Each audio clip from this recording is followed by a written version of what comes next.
est-ce que j'ai besoin, les amis, d'en dire plus en début de vidéo? Là, vous savez quoi? Je suis même pas en colère ce soir contre le Real et contre cette équipe de chèvres qui a joué pendant toute la durée du match et en plus la prolongation comme des chèvres. Et je vais pas m'exprimer plus lourdement que ça à propos de leur niveau parce que, à mon sens, ça vaut pas le coup. Je suis pas en colère, je suis déçu. Et ça, je pense que la déception, les frérots, c'est au-dessus de la colère, tu vois. Et ce soir, si je dois commencer le débrief, déjà, bravo à l'Atlético, 4 buts chez eux, ils avaient leur public, ils ont essayé de se venger en tout cas du 5-3 qu'on leur a mis en Supercoupe, aussi en prolongation, ils ont réussi à nous mettre une branlée d'air 4-2. Quoi dire de plus, à part que forcément, Coquet qui parlait de revanche en conférence de presse, pour le coup, ils ont vraiment pris une revanche. Le Real Madrid ce soir n'a pas été à la hauteur de l'événement, clairement pas. Quand t'es toujours mené au score, quand même si tu reviens 2 fois et que derrière, tu donnes ton cul, mais d'une manière, mais abominable, le Real Madrid ce soir, ça a été l'inverse de celui qu'on a vu en Supercoupe d'Espagne, qui était conquérant, inspiré, dominateur, offensif et spectaculaire, contre l'Atlético et le Barça. Après, t'as toujours forcément la fatigue du déplacement d'Arabie Saoudite, d'avoir fait une prolongation contre l'Atlético, d'avoir fait un gros classico quand même contre le Barça, d'avoir fait le retour. L'Atlético, ils avaient une semaine de repos au lieu de 3 jours pour le Real, donc forcément ça a joué un petit peu. On a clairement vu un Real Madrid qui tirait la langue, qui était fatigué, qui était pas du tout dans son état normal, ou du moins dans son état physique normal. Et malgré tout, qui a quand même tenu la baraque sur le match, qui a quand même joué au physique, qui a quand même été là dans certains moments du match, mais l'Atlético forcément en prolongation était beaucoup plus frais que nous. Et globalement ce soir le Real défensivement a été dans le pire Real Madrid que j'ai vu en défense. C'est-à-dire un Real Madrid qui était avec toutes les erreurs possibles d'une équipe digne de district, notamment attentiste. Il laisse tirer les gens, il les laisse avancer, il les laisse centrer, toujours mal placés, toujours 1 ou 2 temps de retard, et au plus des boulettes et des erreurs de communication qui doivent jamais avoir lieu. Déjà le premier but, Samuel Lino.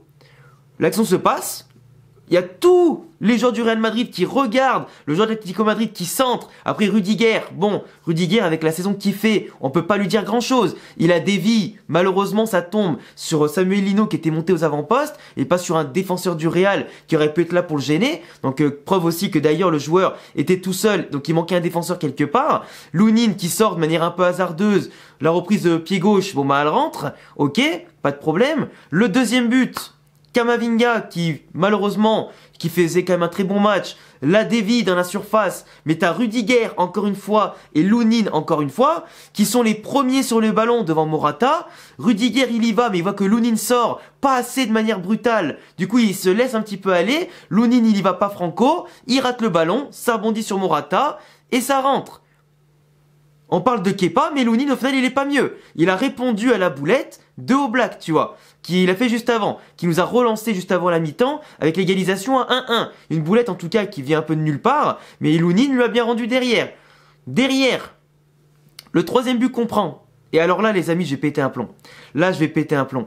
Vinicius ce soir, il a été merdique, il a été catastrophique dans tous les secteurs de jeu. Si je vois un mec d'entre vous dans les commentaires qui me dit que Vinicius a fait un bon match et que je suis un ingrat parce qu'il a mis un triplé l'autre jour contre le Barça, mais son triplé contre le Barça, j'en ai rien à foutre. C'était le match de dimanche dernier. Là, le match aujourd'hui à élimination directe, il était en dehors de son match. Il était là à chambrer l'Atlético à chaque but du Real Madrid qui perdait à chaque fois.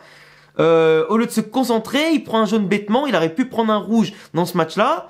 Il a été mauvais dans les dribbles, il a été mauvais dans ce qu'il pouvait apporter. Chaque percussion, ça amenait des vieux centres pourris du gauche qui allaient soit sur Oblak, soit dehors, ou qui trouvaient personne. Ok, il a mis un petit pont sur Witsel, mais on en a rien à foutre parce que ça aboutit à rien. Quasiment pas de dribble qui passe, très peu de différence devant. Pour moi, c'est pas lui qui devait être sur le terrain, c'est Rodrigo. Même si Rodrigo au pire devait être un peu fatigué, c'est Vinicius qui devait sortir. Pour plein de raisons. Pas dans son match, chambrage excessif, pas bon du tout devant, et en plus derrière, en défense, il fait une mauvaise contrôle de balle, mauvaise gestion du ballon, il l'envoie en profondeur à Griezmann, et en plus quand il lui court après, il n'est pas capable de faire une faute intelligente au pire, et au pire c'est pas grave s'il prend le rouge, mais au moins il y a 2-2, tu vois. mais même pas il fait quoi que ce soit. Il le laisse rentrer dans la surface. Déjà qu'à cause de lui, tous les défenseurs ont été absorbés parce qu'ils pensaient pas que Vinicius perdrait le ballon ici. Du coup, tout le monde est en retard. Et en plus, il laisse Griezmann fusiller Lounine. C'est pas possible, tu vois. Griezmann qui a fait un match en plus au début catastrophique, mais qui au fur et à mesure du match est monté en tout cas en gamme au niveau des passes, de la gestion, de la percussion. Il nous met un but magnifique en plus dans le jour où il lui rend un petit hommage pour son record. Mais non, mais ça rend fou. Ça rend fou. Vinicius ce soir, il a coulé le Real Madrid. Parce que Lounine, juste avant, le 2-2, tu vois, il fait la boulette, ok, pour le 2-1. Mais n'empêche que lui, sur Morata, il s'est sauvé, en tout cas, entre guillemets, sa peau, avec un magnifique arrêt sur un compte de l'Atlético. Sur Morata encore, ou sur Lino, je m'en rappelle plus. Ou je sais plus qui c'était, je crois que c'était Morata. Il sauve, et juste après, il y a le 2-2 de Rossellou, sur une belle inspiration de Bellingham, qui l'a mis au second poteau. Rossellou qui venait de rentrer, qui sauve encore le Real contre l'Atlético Madrid, du moins sur l'instant. Parce que l'autre jour, il met le 4-3.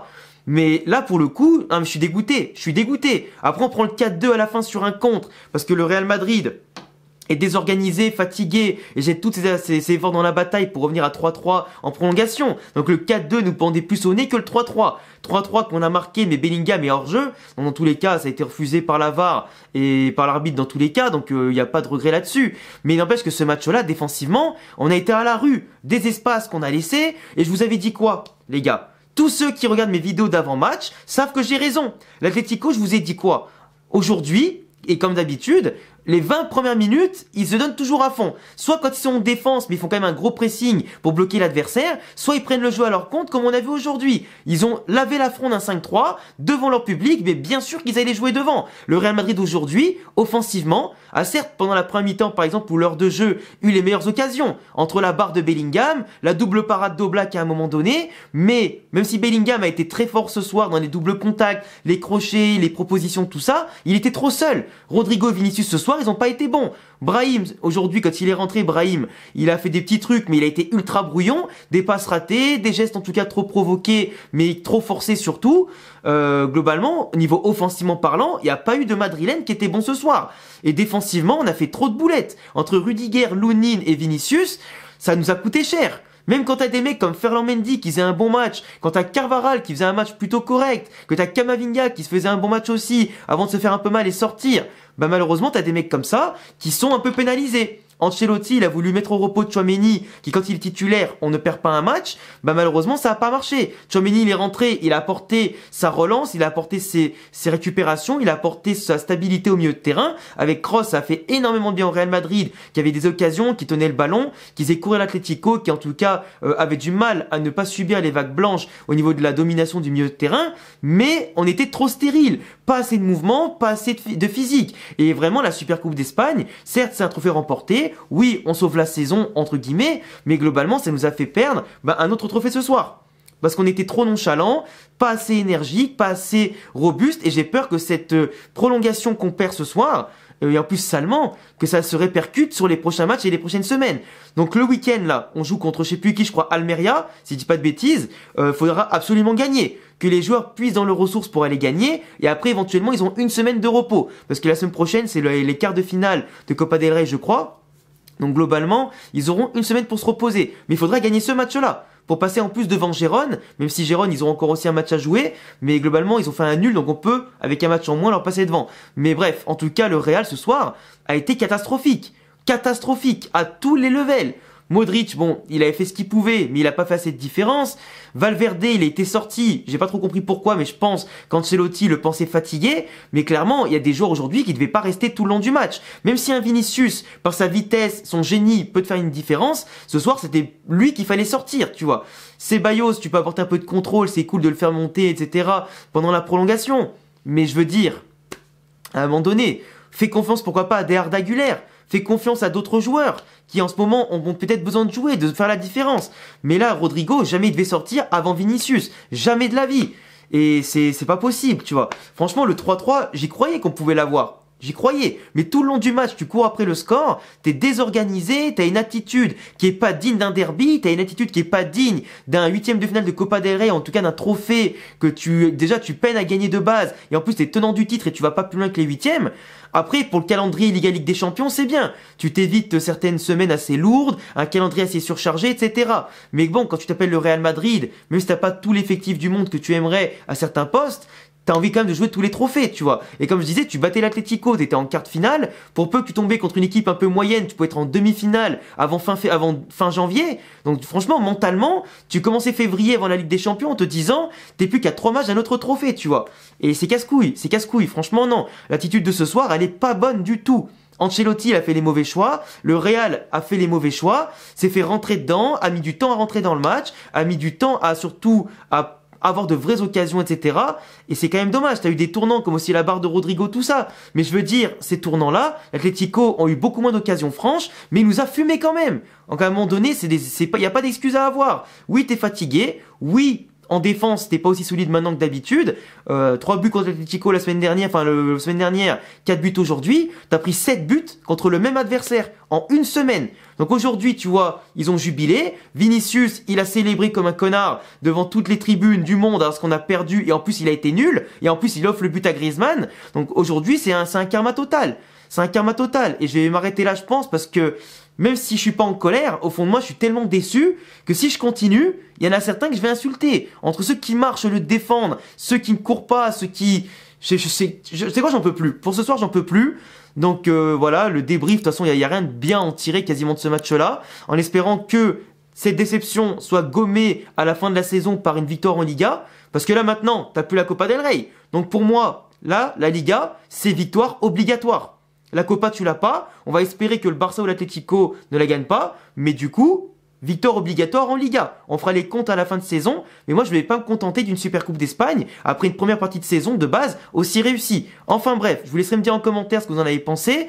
Et puis écoutez, on se revoit du coup dans la semaine pour d'autres vidéos. Merci en tout cas à vous de suivre mes vidéos. Abonnez-vous, cochez la cloche, les réseaux et à bientôt. Ciao les gars.